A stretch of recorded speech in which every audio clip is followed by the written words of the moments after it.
uma falsa santidade, um falso conhecimento. Será que realmente nós acreditamos na volta de Jesus?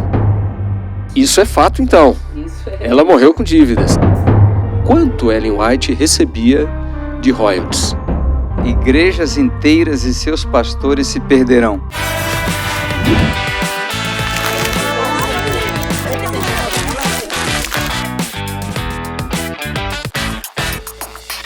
E chegamos ao último episódio desta série sobre críticas a Ellen White. Que pena, né? Mas, por outro lado, eu tenho certeza que foi muito proveitoso, produtivo para você. A gente espera realmente que você tenha crescido com essa experiência e que talvez isso tenha te motivado a pesquisar mais sobre o assunto, ler mais os livros de Ellen White. São tantos materiais que estão disponíveis em livros impressos, como os que nós publicamos aqui na Casa Publicadora Brasileira, mas também que estão disponíveis em outros canais que nós divulgamos aqui ao longo desta semana, em sites, aplicativos e outras ferramentas, plataformas.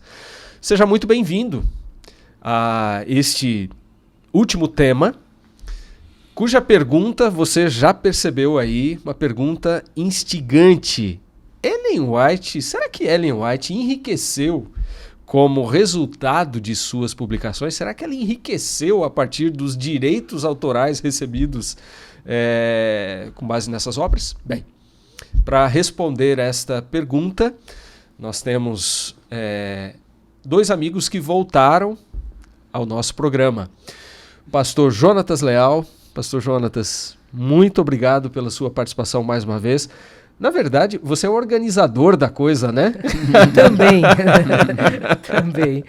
Muito obrigado pelo privilégio de estar mais uma vez aqui com vocês. Eu quero aproveitar a ocasião para agradecer, né? Agradecer, quem sabe em primeiro lugar, ao público, né, que esteve conosco durante essa semana. Eu espero que vocês tenham apreciado muito, né, essas discussões, esses diálogos que nós tivemos aqui. Tudo o que aconteceu aqui é para alcançar você, é para que nós pudéssemos estar aí no seu dispositivo, na sua casa, na sua televisão, de alguma maneira informando, motivando, encorajando, né, e desconstruindo, né, esses mitos que foram criados ao longo da história. Quero agradecer também a Casa Publicadora Brasileira, né? Esse na verdade, uma iniciativa conjunta, né? É uma cooperação entre a Divisão Sul-Americana e a Casa Publicadora Brasileira, que proporciona os meios, esse espaço maravilhoso, essa equipe maravilhosa que você não está vendo, mas a gente está vendo aqui nesse momento. Eles não aparecem na câmera, mas estão fazendo um trabalho excelente, então a gente agradece muito mesmo, né? A Casa Publicadora Brasileira, os seus servidores e como realmente a igreja na América do Sul, especialmente no Brasil, tem sido abençoada, né, pelo trabalho da Casa Publicadora Brasileira. Então, muito obrigado. Também a Divisão Sul-Americana, que nos proporciona os meios também para que isso aconteça. E então, muito obrigado. Tenho muita gratidão no coração. Muito bom.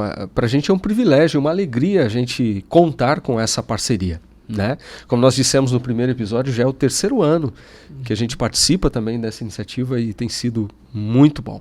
Para a nossa instituição e para a gente também que tem participado. Toda boa tradição deve continuar, não acham? Muito bom. Então, eu fiquei muito feliz com essa iniciativa e agora chegando, né, na minha primeira participação, já nesse momento diferente, né, nessa nova proposta. Então, muito, muito obrigado. Perfeito. Para quem talvez não tenha acompanhado outros episódios, o senhor coordena os seminários latino-americanos de teologia. São 8 seminários que a igreja tem espalhados, né, por países aqui do nosso continente, né? É verdade. Além de coordenar a área de Espírito e Profecia na divisão. Né? São 4 seminários aqui no Brasil, né, e 4 seminários no mundo de fala hispana, né? E temos o privilégio também de atuar como diretor de Espírito e Profecia, onde a gente incentiva, motiva, capacita, né, as pessoas a entender cada vez melhor o dom de profecia. Perfeito. Nós recebemos também mais uma vez, é um privilégio, pastor Guilherme Brasil de Souza. Seja muito bem-vindo, vem lá do IAN, onde você coordena o Centro de Pesquisas Ellen G. White, além de ser professor também no nosso seminário, né? Isso. Muito obrigado aí pelo convite. Excelente. Pastor André Oliveira, que coordena aqui na CPB Os livros de Ellen White, essa editoria, uma editoria muito importante, que tem feito trabalhos como o que nós temos divulgado aqui ao longo da semana, como a atualização dessa grande coleção de 63 volumes dos escritos de Ellen White. É um trabalho muito estratégico que é feito, importantíssimo aqui para a nossa instituição, né? Exatamente. São livros que nos ajudam a chegar mais perto de Deus e da sua palavra, né? Então é um privilégio para nós aqui traduzir e editorar esses livros que estão à disposição aí. Inclusive, nessa semana estamos destacando alguns deles, né, Tonete? Excelente. E para mim é um sentimento de muita alegria de poder participar junto contigo aqui da mediação, né, do nosso programa ao longo desta semana. Muito bem. O pessoal da produção está dizendo que eu estou batendo muito aqui, então vocês me ajudem aqui, me policiem, beleza? Para que não saia ruído para você que está aí em casa, me perdoe, né? São os tiques aqui, enfim, que a gente vai tendo, mas me ajudem, combinado? Combinado. Sim. Beleza. Eu Então, acho tá que bom. você precisa de algum conselho de Ellen White. É verdade. Mas que seja algo que ela realmente tenha dito, viu? Certamente. Algo que ela tenha dito. Muito bem, e aí? Ellen White enriqueceu realmente como fruto das suas publicações. Nós sabemos que ela escreveu muitos e muitos livros, uma autora muito prolífica, né? A base para essas alegações, essas acusações, ou isso também é um mito que precisa ser desconstruído? Eu acho que a primeira coisa que nós temos que considerar quando nós nos deparamos com essa alegação é, primeiro, que tipo de pessoa foi Ellen White, que tipo de mulher foi Ellen White. E quando nós nos deparamos, né, com a sua vida, com a sua obra, nós vemos uma mulher que era extremamente generosa. A sua vida era uma vida caracterizada pela filantropia, né, desde o início ali do movimento adventista, e ela era uma pessoa que acreditava, né, que tudo que ela recebia era um dom de Deus. Ela se via como uma mordoma daquilo que Deus havia concedido a ela. Não só o dom do Espírito de Profecia, mas também os recursos que Deus havia ali concedido por meio, né, das publicações. E tem alguns pontos que é importante considerarmos. Eu acho que o primeiro são algumas das vidas, né, que ela abençoou. Talvez a mais famosa, ou mais conhecida, até mesmo fora da igreja, era um jovem chamado John Harvey Kellogg, que foi um médico, e sabemos que até hoje medicina é um curso caro, e alguém que passou tempo convivendo, né, com a família White, teve apoio, né, tanto não só nas ideias de reforma de saúde, mas também até financeiro para custear, né, os seus estudos. Existem outras histórias, por exemplo, que poderíamos falar, né, seria mais um podcast só te falando das vidas que foram abençoadas por ela. Teve dois irmãos que estavam na Austrália precisando de recursos, e ela doou $2.000 dos royalties dela. E lembrando, né, vamos ter perspectiva que $2.000 em 1990 era muito mais do que hoje, né? Seria o equivalente, né, um quarto, um terço de uma casa, seria uma faculdade hoje, o equivalente. Então, tudo foi isso, são só exemplos, e também temos que puxar que o dinheiro que ela recebia desses royalties, desse material, esse dinheiro era reinvestido, não só para abençoar essas vidas e também na construção, né, da igreja, mas também custear as produções do livro, né? Nós estamos aqui na Casa Publicadora e vocês sabem mais do que eu o trabalho que leva, e não era diferente no século XIX, os gastos, né, com prelo, com a impressão dos livros. Então, pelo contrário, era uma mulher extremamente empreendedora e comprometida em usar os seus recursos para espalhar o amor de Jesus. Os próprios críticos precisam admitir, eles admitem, né, que Ellen White nunca viveu uma vida extravagante. E ela, claro, com a venda dos livros, a sua família poderia realmente ser uma família de grandes meios, né? Porque ela desde aquela época, uma mulher que vendeu muitos livros, né? Ela é a autora mais traduzida, né? Mas o fato é que ela não teve uma vida extravagante, né? Não viveu em casas suntuosas. E por quê? Exatamente pelo que o Guilherme, né, o pastor Guilherme acabou de colocar aqui. O que ela ganhava, ela reinvestia, porque o que ela queria era que a mensagem do evangelho fosse pregada, e a volta de Jesus fosse propagada também através dos seus livros, né? Então ela reinvestia esse valor e também ajudava muitas pessoas, né? Há testemunhas oculares abundantes sobre isso. Olha, Tonete, a gente fica até impressionado com algumas acusações, né, pastor? Porque veja bem, como uma vida abnegada, como uma vida sacrificada, dedicada, poderia combinar exatamente com essa acusação de avareza, desonestidade, né? Então, é algo assim que chega a deixar a gente assustado, né? Ou seja, uma mulher que fez viagens na neve, passou frio, deixou os filhos muitas vezes com amigos, né? Para poder se dedicar à obra de Deus, e não usufruiu de coisas que ela poderia ter recebido da igreja. Ao contrário, ela patrocinou, como você mencionou, né? Exatamente. Ela ajudou pessoas ali, né? Então isso até nos deixa impressionados, né? Esse tipo de acusação, né? Nós temos enfatizado aqui a cada episódio que não há nada escondido em relação à vida de Ellen White, aos seus escritos, enfim, nada disso. E uma pergunta que eu queria fazer nesse sentido, enfim, se há informações a respeito de quanto Ellen White recebia de royalties, de direito autoral. Sim. Ela recebia 10% de direitos autorais, e esse valor era um valor que era usado, como nós falamos aqui, era reinvestido, né? Investia novamente para que ela pudesse continuar publicando, né? E alguns podem até mencionar assim, ora, mas você imagina João, né, Jeremias, esses profetas, Isaías, Paulo, né, cobrando royalties, né? De fato, nós não imaginamos, mas nós precisamos também nos lembrar que eles viveram no primeiro século, no caso do Novo Testamento, né? Autores do Novo Testamento, no primeiro século da nossa era, né? O que acontece é que no ministério de Ellen White a situação era completamente diferente. No tempo dela, né, você tinha os gastos com a impressão, distribuição, as leis de direitos autorais, e diferente de outros, né, ela lidava com esses gastos propriamente, ela não deixava isso nas mãos da igreja.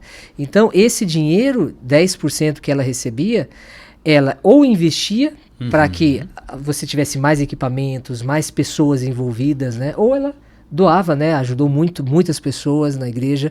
Então, certamente, se João tivesse escrito Apocalipse hoje, ele teria que entrar em contato com a Casa Publicadora Brasileira, né, e saber quanto que é o custo para produzir. Tem papel, tem todo um processo, e isso teria um custo, né, e é o caso aqui, no caso de Ellen White. Ela também usou de maneira sábia, né, entendendo que ela era, como mensageira do Senhor, ela tinha essa consciência como mordoma, ela estava administrando, né, um bem que pertencia ao Senhor, né, e a vida dela acaba sendo um testemunho disso, né, porque no final da vida, né, Guilherme, ela acabou morrendo não com dinheiro sobrando no banco, pelo contrário, até com uma certa dívida, e alguns até questionam isso. Isso é fato, então. Ela morreu com dívidas. Ela morreu com dívidas, mas que tipo de dívidas eram essas? Acho que isso aqui é importante, né? Porque se Ellen White morre com dívidas, ela estaria contradizendo aquilo que ela mesma, né, falou em diversas ocasiões. De poupar, enfim, economizar. Exatamente. De evitar as dívidas, né? Então, quais foram essas dívidas? Responder essas eu acho perguntas, que vale então. a pena. E antes de entrar nessa questão da dívida, eu só queria dizer que eu consigo imaginar o apóstolo Paulo cobrando uns 10%, né?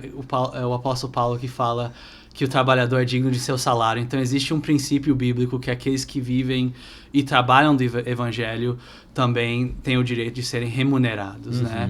E quanto à questão da dívida, como foi mencionado aqui, pelo pastor Jonatas, ela de fato, os dados oficiais eu tenho aqui é de que ela estava com um saldo, um déficit de $2.201,83. 21 mil, 21 né? mil, perdão. 21.201 dólares, né? 21 mil dólares aproximadamente.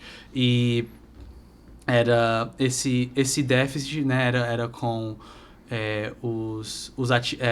subtração, né, dos seus ativos e passivos, que dava ali em torno de 87 mil, menos 66 mil, e resultou aí nesse saldo. Mas o que não se leva em conta é que este déficit era excluindo, né, os royalties e as publicações, e o dinheiro, né, que veio da publicação dos seus livros. E como aconteceu após a sua morte, aquele dinheiro entrou, né, na conta e quitou aquela dívida e não foi para ela. Esse dinheiro voltou, o saldo que sobrou está agora, né, no Centro White e foi para a obra das suas publicações. Perfeito. E ela precisava fazer empréstimos?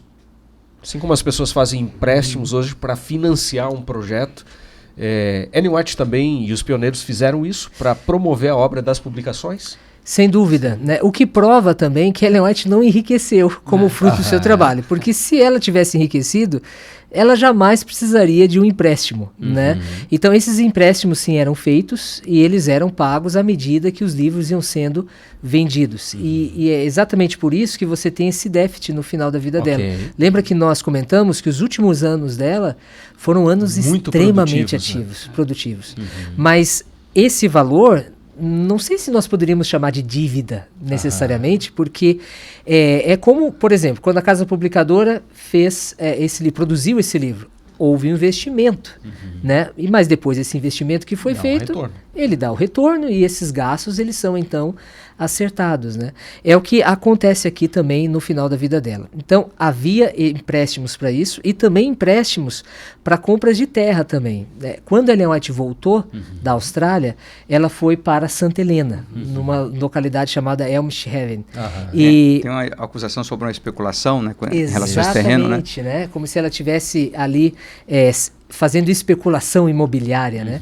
De fato, essa propriedade custava $8 mil na época, só que desses $8 mil, $5 mil era empréstimo, onde ela ia amortizando à medida que o tempo ia passando, né?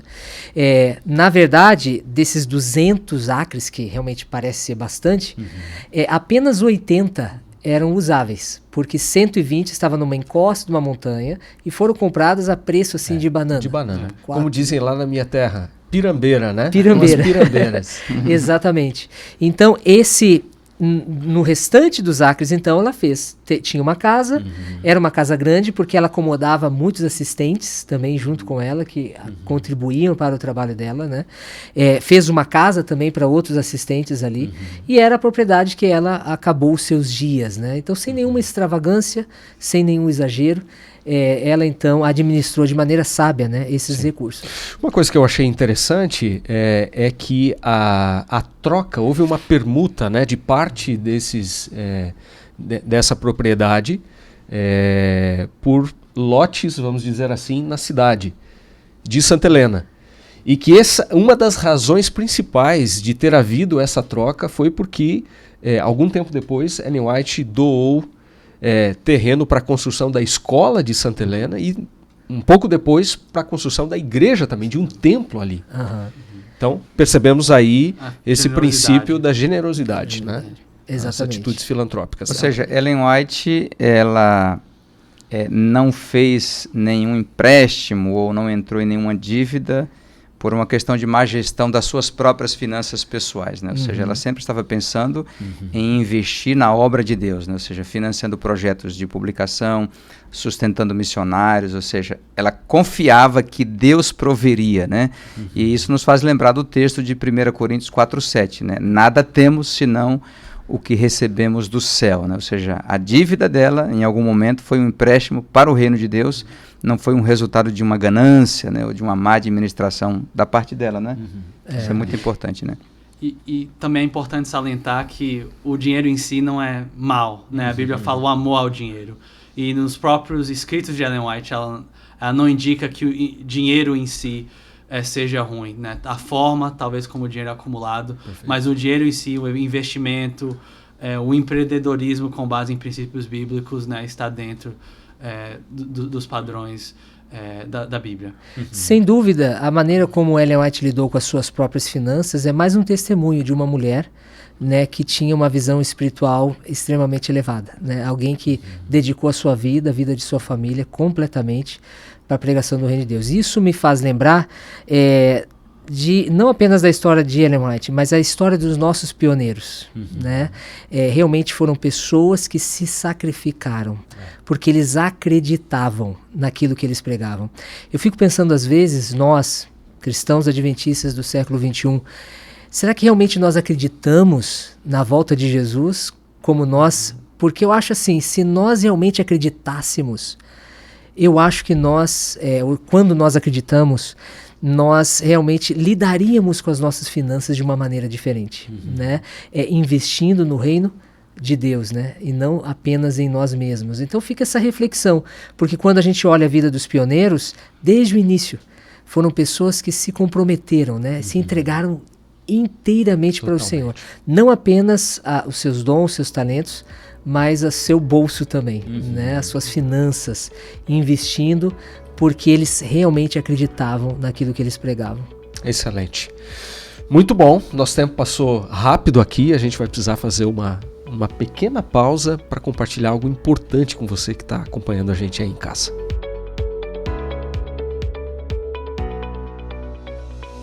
Quer conhecer mais sobre a vida e os escritos de Ellen White? Visite ellenwhite.cpb.com.br, o portal oficial da CPB com conteúdos em português. Acesse também egwritings.org com os escritos completos de Ellen White em diversos idiomas e conheça o centrowhite.org.br com materiais históricos e estudos aprofundados.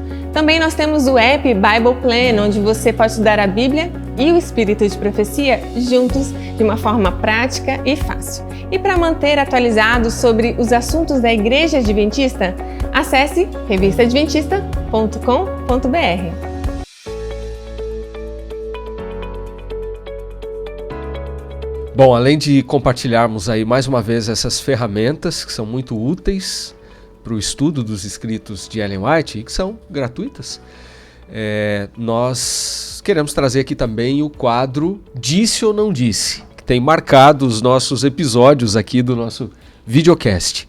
Bom, e o que nós temos para hoje são algumas informações, algumas supostas declarações de Ellen White, e vamos confirmar aqui se realmente ela disse ou não disse. A primeira delas, será que ela falou que os salvos seriam aqueles que frequentam os cultos de quarta-feira?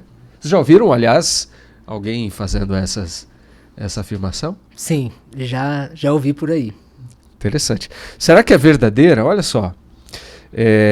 Essa declaração, ela não foi feita por Ellen White. Mas Ellen White, no livro Caminho a Cristo, veja o que ela afirmou.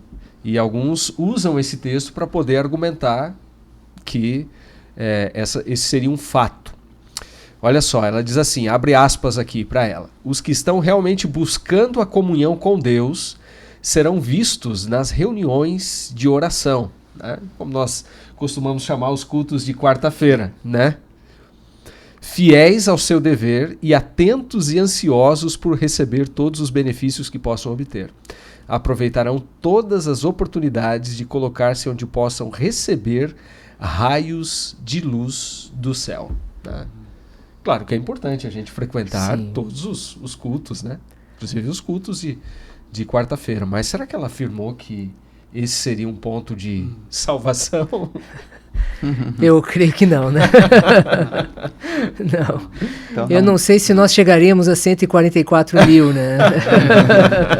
É verdade. O fato é que, claro, isso não quer dizer que, como você disse, né, que é importante. Eu acho que realmente aqueles que estão buscando a salvação, que eles estão buscando comunhão com Deus, vão aproveitar cada oportunidade. Exatamente. Os cultos de oração não é diferente. E é um dos cultos, embora o número nós sabemos seja pequeno daqueles que realmente frequentam os cultos de quarta-feira, mas é um culto muito abençoado. Um momento de compartilhar ali os pedidos de oração, testemunhos, estudo da Bíblia. Então fica um incentivo também para que as pessoas que estão nos assistindo, se não conhecem, talvez, por não serem membros da Igreja Adventista, fica o nosso convite para que você participe também desses momentos e seja abençoado pelos cultos de quarta-feira.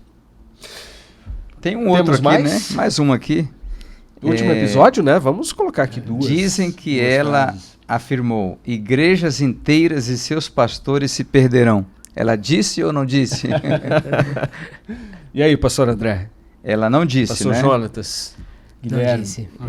O que ela diz é que no processo de sacudidura, né, muitas pessoas se desligariam da igreja, pessoas de talento, né, na separação do joio do trigo, mas ao mesmo tempo ela também diz que nesse mesmo processo, né, muitas pessoas seriam acolhidas, né, no reino de Deus, né, que seriam chamadas, né, para compor o povo de Deus, né. Então, essa que é a realidade, né.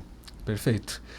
Enfim, foi um exercício interessante, né, que nós fizemos aqui, e eu acho que isso deve continuar sendo feito por cada um de nós, né, ao recebermos, de repente, pelo WhatsApp, pelas mídias sociais, sempre uma informação, seja qual for, mas, inclusive em relação aos textos de Ellen White, sempre checar, verificar e também confirmar qual é o contexto, né, em que ela fez tal afirmação. Muito bem. Chegando aqui a uma conclusão, né, da nossa discussão ao longo desses dias, uma pergunta, pastor Guilherme. Ellen White enfrentou críticas em sua vida, em seu ministério? Sim, várias. Como os profetas bíblicos, ela sofreu oposição. Se for na Bíblia, né, o livro de Jeremias, por exemplo, eles sofreram oposição e não foi diferente com a senhora White. E um dos, talvez, a oposição mais ferrenha até era de pessoas que eram próximas dela e que perderam a fé. O exemplo, e talvez o maior no período em que ela estava viva, foi um indivíduo chamado Dudley Marvin Canright. Ele se converteu ao Adventismo aos 19 anos, em 1959, pelo próprio Tiago White, passou tempo com a família White, teve um próximo relacionamento com a família White, mas depois de ter sido ordenado, né, ao ministério em 1886, ele teve uma discussão com respeito à lei em Gálatas. Isso levou ele, depois de ele ter recebido, né, uma repreensão da irmã White, de se amargurar, né, e o relacionamento dele, né, com ela ele deixou, né, até que em 1887 ele formalmente saiu da igreja e começou a publicar livros que eram críticos da irmã White, que o mais famoso, né, é Seventh-day Adventism Renounced, né, o Adventismo do Sétimo Dia Renunciado, e a vida, The Life of Ellen White, né, a vida da senhora White. E ambos esses livros, ele articula esses argumentos que nós vimos, né, nos episódios anteriores sobre plágio, e muitos dos argumentos hoje que vocês vão encontrar na internet ou em livros, principalmente por pessoas que são ex-adventistas, são uma repetição e uma reciclagem desses argumentos que foram feitos por Canright no século XIX. Perfeito. E é interessante ver que ela não está sozinha, né, pastor Guilherme? Ela está acompanhada de outros muitos profetas, né, Moisés, Jeremias, que foram criticados, né, João Batista, o próprio Jesus. Então ela está muito bem acompanhada, não é? Inclusive de pessoas que foram próximas, né? Ela foi criticada por pessoas que foram próximas, como aconteceu com Moisés também e outros, né? Então a gente não tem que ter medo dessa situação, né? Mas claro que entender que muitas críticas realmente, aí essas que a gente tem estudado aqui, são críticas injustas, né? Bem, o pastor Guilherme mencionava há pouco a respeito dessa questão de que as críticas, que embora tenham uma aparência de novidade, muitas vezes nas mídias sociais hoje, repetem, batem na mesma tecla, enfim, de questões que foram levantadas lá no passado. Agora, um ponto talvez interessante de a gente esclarecer também, a partir dessa reflexão, é o seguinte: nós podemos ver um certo padrão no perfil dos críticos de Ellen White, além de os assuntos serem recorrentes, Qual é o perfil? Sabemos que existem críticos internos e os críticos externos também. Podemos dar um panorama nesse sentido, pastor Jonatas? Então, Márcio, sim, há um perfil que a gente percebe que está presente na maioria dos críticos. Eu me lembro de um texto bíblico que está em 1 João capítulo 4, verso 1. Eu até anotei ele aqui para ler nesse momento. Amados, diz João, não deem crédito a qualquer espírito, mas provem os espíritos para ver se procedem de Deus, porque muitos falsos profetas têm saído mundo afora. Né? Então, João nos convida a provar os espíritos, né? E é muito importante isso. Há um artigo que eu iria fazer referência aqui, que é da Revista Adventista. Opa! Né? Olha aí. Revista Adventista do pastor Alberto Tim, de abril de 2005. Já faz uns seus 20 anos, né? Que ele foi publicado. Mas está disponível no nosso acervo, inclusive. Olha, a gente pode colocar o endereço aqui para você. Aproveite. Esse é um artigo muito interessante, eu tenho certeza que tem muitos bons lá também. O título do artigo é A Igreja e os seus críticos, características pessoais dos pretensos porta-vozes da verdade. E ele inicia o artigo comentando, eu acho que é muito importante isso, nós não podemos julgar o motivo das pessoas, nem a intenção do coração, só Deus pode julgar. Mas olhando, né, o padrão dos críticos da igreja, dos críticos de Ellen White, a gente percebe que em muitos casos são pessoas que têm desequilíbrio emocional, né? Um certo toque, né? Transtorno de obsessivo compulsivo, né? Porque eles fazem agora dessa crítica a Ellen White, crítica a outras pessoas, quem sabe figuras da igreja, como a única missão da vida, né? E acabam focando só no negativo e se tornam compulsivos nisso, né? E tudo que produzem é para criticar, né? Então esse é uma característica interessante. Muitos desses críticos, né, têm frustrações pessoais e acabam direcionando esse rancor, né, contra mágoas, injustiças que às vezes as pessoas enfrentaram na vida da igreja. A gente sabe que nós não somos perfeitos como seres humanos, né? Nós falhamos. E agora essas frustrações às vezes são canalizadas para crítica, né, da igreja de Ellen White. Problemas morais e familiares, alguns dos críticos também enfrentam essa dificuldade, né, e acabam projetando nos outros, né, como por exemplo na questão da avareza, às vezes sentimentos que eles mesmos estão enfrentando, dificuldades financeiras, egocentrismo, que é aquela ideia de que eu me torno o padrão da verdade. Então, se as pessoas não concordarem comigo, não tiverem a visão que eu tenho, as pessoas estão sempre erradas. Né? Então, há um pouco também de egocentrismo e, claro, que, acima de tudo, esse espírito acusador, né? Que realmente está sempre voltado para acusar, ver as coisas negativas. E isso certamente não faz bem para a vida espiritual do crítico, né? E revela até um certo tipo de transtorno, não apenas emocional, mas espiritual também, né? Porque nós não fomos chamados para viver criticando tudo, né? Então, acho que esse é o perfil que eu vejo e o pastor Tim também compartilho com ele essa visão aqui. E também nesse mesmo artigo, né, pastor Jones, o pastor Tim, ele aponta algumas estratégias que os críticos usam, e embora tenha sido escrito quase 20 anos atrás, a gente vê essas mesmas tão relevante. Estratégias, né? E uma delas é demonstrar, né, assim, uma falsa santidade, um falso conhecimento das escrituras, e numa era, né, em que nós vivemos com tantas pessoas que são analfabetas bíblicas, é muito fácil serem suscetíveis a caírem nas armadilhas desses críticos. Outra estratégia é uma pretensa originalidade, né? Eu sou o novo reformador ou o novo Lutero, então esse apelo à novidade, né? Que é algo que pode ser atraente, um discurso autobiográfico, né? De vitimismo, de que a igreja está me perseguindo, difamação da igreja. São todas assim algumas estratégias que nós vemos os críticos usando para difamar tanto a senhora White, também a própria igreja. Perfeito.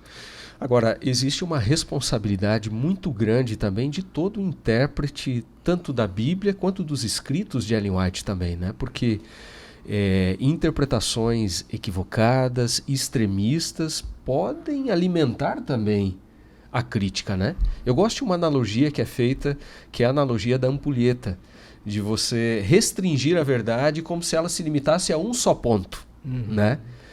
Então, a gente precisa ter esse senso de responsabilidade de que a nossa postura em relação àquilo que nós lemos e a forma como interpretamos pode também alimentar esse universo rancoroso, né, de críticas, e que tem se tornado cada vez mais agressivo, ácido, e levado pessoas a estabelecer a crítica como um lema de vida. E infelizmente, quando a gente olha para histórias até do próprio Dudley Cartwright, uma história muito triste de alguém que em algum momento fazia reflexões de que estava seguindo por um caminho errado, mas que não conseguiu vencer o hábito da crítica. Com certeza. E dentro dessa estratégia que o pastor Guilherme colocou, Tonete, dos críticos, existe a questão da tendência de isolar textos, né, do seu contexto,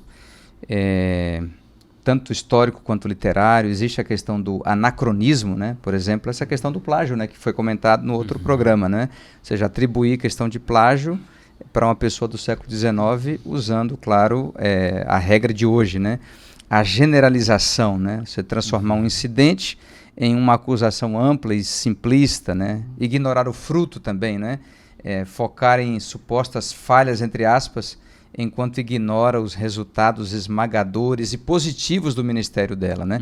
E aí a gente já entra numa outra questão, né, Tonete, que é como lidar com essas críticas, então, né, que eu acho que é uma pergunta importante, não é, pastor? Excelente. É verdade. Eu creio que a melhor maneira de lidar com as críticas é uma hermenêutica correta dos escritos de Ellen White, né? E, claro, como o pastor Guilherme comentou, acima de tudo a leitura dos livros de Ellen White. Porque falar sobre o que Ellen White escreveu é uma coisa. Agora, ler o que ela escreveu muda completamente a nossa perspectiva. Porque a gente vai perceber que as críticas não fazem sentido quando você entra em contato com o conteúdo dela. Então, no livro, um outro livro, né, Entendendo Ellen White, que inclusive também tem na Casa Publicadora Brasileira, George Knight escreve um capítulo que é muito interessante, onde ele dá algumas dicas de como você deve interpretar Ellen White. E eu queria mencionar, né, junto com o pastor Guilherme aqui, algumas dessas dicas. A primeira é começar com uma perspectiva saudável, né? Ou seja, é ter essa leitura simpática. É você entrar para a leitura do texto com o coração aberto, sem pressupostos, sem os preconceitos, e exatamente, que pode minar, né, a sua perspectiva.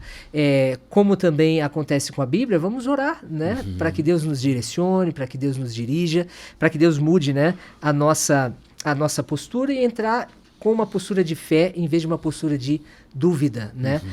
Outro seria focar nas questões centrais. Então, às vezes, as pessoas focam em um aspecto, alguma coisa que Ellen White disse, mas se esquece do todo, dessa grande, né, figura, né, dessa big picture, como o pessoal fala. Né? Quadro completo. Quadro completo. Né? Então, isso é fundamental, né, quando você vai ler os escritos de Ellen White. E por isso que a leitura é importante, para que você tenha uma visão mais panorâmica de tudo que ela falou. Né? Eu acho que um outro ponto também a ser considerado, seguindo aí a sequência que o pastor Jonatas nos colocou, é levar em conta os problemas em comunicação. Né? Será que é o texto que está errado, é a nossa compreensão do texto? A nossa tendência é sempre culpar aquilo que nós observamos ao invés da nossa observação. E também é importante estudar toda a disposição disponível sobre o assunto. Né? Não focar somente em um texto, mas comparar esse texto com o que ela diz no todo dos seus escritos e à luz desse todo maior dos seus escritos. Eu acho que uma das coisas mais fundamentais e mais, ao mesmo tempo, mais simples e mais complicada na hermenêutica, na interpretação de um texto, é o bom senso. Né? Porque bom senso é difícil de você ensinar bom senso para uma pessoa. Né? Como você ensina bom senso para alguém? É difícil, né?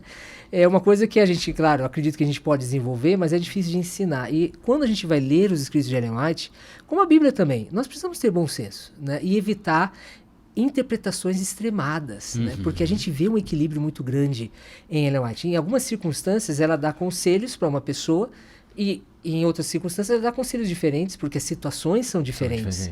Então, a gente precisa levar em conta esse aspecto também. E, por isso, estudar, né, cada declaração dentro do seu contexto histórico. Então, esse livro, ele é uma compilação? Ok, se ele é uma compilação, que é uma colagem, né, de diversas fontes diferentes, vamos ver da onde está vindo esse texto. Às vezes é de um artigo de uma revista que ela escreveu, o que faz parte desse... E hoje a gente tem na internet tudo disponível de uma maneira muito fácil para todo mundo. Então, é importante a gente entender o que ela falou dentro do seu contexto histórico e literário também, né? São dicas, eu acho, que são importantes para a gente lidar com as críticas a Ellen White. Preciosas. A gente agradece por vocês terem compartilhado. Até boa vontade. Alguns precisam de boa vontade. É verdade. É verdade. Duas virtudes importantíssimas e raras no contexto de hoje. Bem, nós, ao longo desta semana, destes 5 videocasts, a gente falou bastante a respeito do que outros têm dito a respeito de Ellen White. Né? Eu acho que talvez uma forma interessante de nós concluirmos esse momento que nós passamos juntos aqui seria perguntando para vocês que diferença que a leitura dos escritos de Ellen White tem feito na vida de vocês. Vou começar aqui com o pastor Guilherme. Obrigado. Eu queria, iniciar a minha resposta dizendo, na sua série do Grande Conflito, Ellen White ela começa com Deus é amor, em Patriarcas e Profetas, e ela termina o Grande Conflito, o seu último volume, com Deus é amor. E no centro daquela série nós temos Desejar Todas as Nações, que fala de Jesus Cristo, a encarnação do amor. Então, quando eu vou nos escritos de Ellen White, eu vejo um Deus que é amor. E isso para mim faz toda a diferença. Eu sei que você falou um pouco, a respeito de mim, sobre minha educação, e estudei em Yale, em Princeton, e tem sido um privilégio estudar nessas instituições, mas tem sido locais onde eu encontrei um Deus diferente, mas um Deus do tradicionalismo, um Deus no meu caso, que é onde eu tive uma educação calvinista no seminário teológico, e Princeton é um Deus que determina quem vai ser salvo, mas quando eu me aproximo dos escritos de Ellen White, eu encontro um Deus que é amor. É um Deus que criou seres humanos com livre-arbítrio para dizer sim para a sua oferta de amor, e é algo que nós mais precisamos. Num mundo em que os corações humanos têm sido cauterizados pelo secularismo, pela falta de esperança, quando eu me aproximo dos escritos de Ellen White, elas me apontam para uma luz maior, que é a Bíblia, que me mostra um Deus que é amor, que não é simplesmente uma máquina, uma ideia, mas um Deus que se fez carne e que vai voltar para nos estar com Ele para todo sempre. Esse Deus que morreu por nós, Ele em breve voltará, e por isso eu desafio você, assim como eu desafiei no episódio passado. Se você ainda não leu, por favor, dá uma chance aí para o Espírito de Profecia, e eu prometo que não só o seu coração vai ser consolado, mas você vai ter a experiência de encontrar esse Deus que é amor, e a sua vida, o seu relacionamento e a sua leitura da Bíblia, eu prometo, vão aumentar também. Excelente. Que bom, Eu diria também que os livros de Ellen White fizeram uma tremenda diferença em minha vida, Eu poderia citar aqui vários, mas eu me lembro de quando eu estava lendo o livro O Desejado de Todas as Nações pela primeira vez, e em vários trechos eu começava a chorar, Era uma época em que eu estava começando a trajetória de preparação para estudar teologia, e quanto mais eu leio, mais eu percebo que Deus inspirou, E tem momentos em que eu estou lendo Ellen White e eu penso assim, não pode ter vindo de uma outra fonte senão Deus, E eu acho que é esse exercício que muitos precisam fazer, A Bíblia diz assim, provai e vede que o Senhor é bom. E no contexto das revelações que a gente acredita que são de Deus, a gente deveria fazer esse exercício. Provem e vejam, Experimentem, leiam, Com espírito de sinceridade, o coração aberto, como o pastor Jonas falou. Então, para mim, fez a grande diferença e faz. Cada vez que eu leio, mais eu tenho convicção de que Deus usou essa mensageira, né? Perfeito. A gente finaliza então esse momento aqui dessas impressões pessoais com o pastor Jonatas. Sem dúvida, o impacto de Ellen White na minha vida é tremenda. Eu me lembro que a primeira vez que eu li os escritos dela, o primeiro momento que eu tive contato foi ainda na minha adolescência.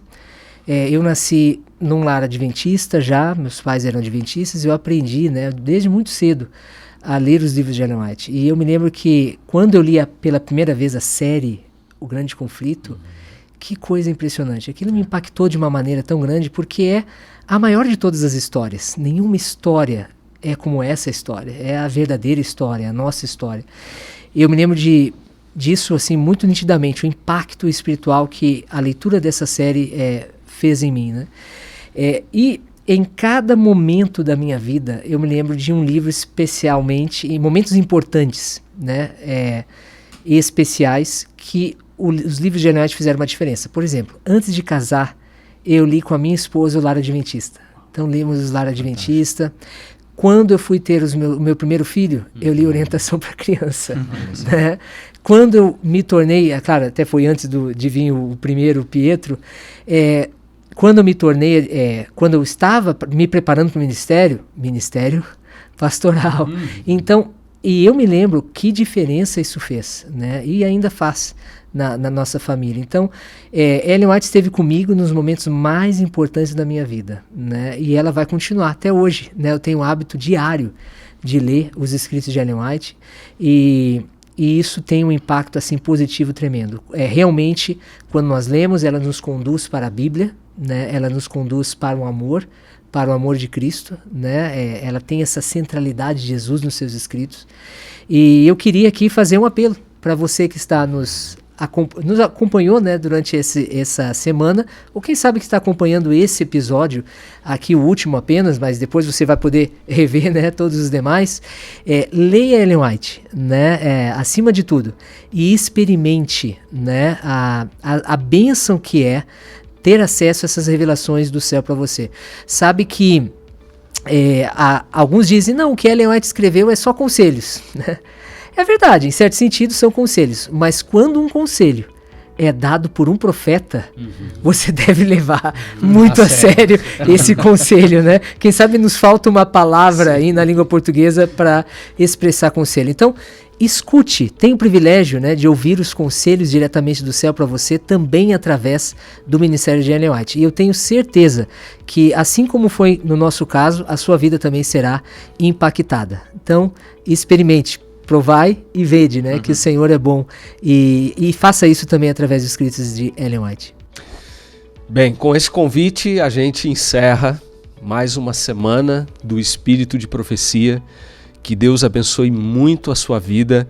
E se você já teve alguma experiência marcante também com os escritos de Ellen White, quem sabe você pode compartilhar aqui no chat para incentivar outras pessoas a passarem por essa experiência pela qual você passou, ou experiências semelhantes a essas que foram compartilhadas aqui pelos nossos colegas. Até uma próxima oportunidade e experimente você também essas orientações bíblicas que o Senhor revelou a essa mulher de Deus com informações, diretrizes para cada área da nossa vida. São princípios que são bíblicos, estão de acordo com a Bíblia e que nos levam a amar cada vez mais e a nos pautarmos pela palavra de Deus. Um forte abraço, que Deus te abençoe.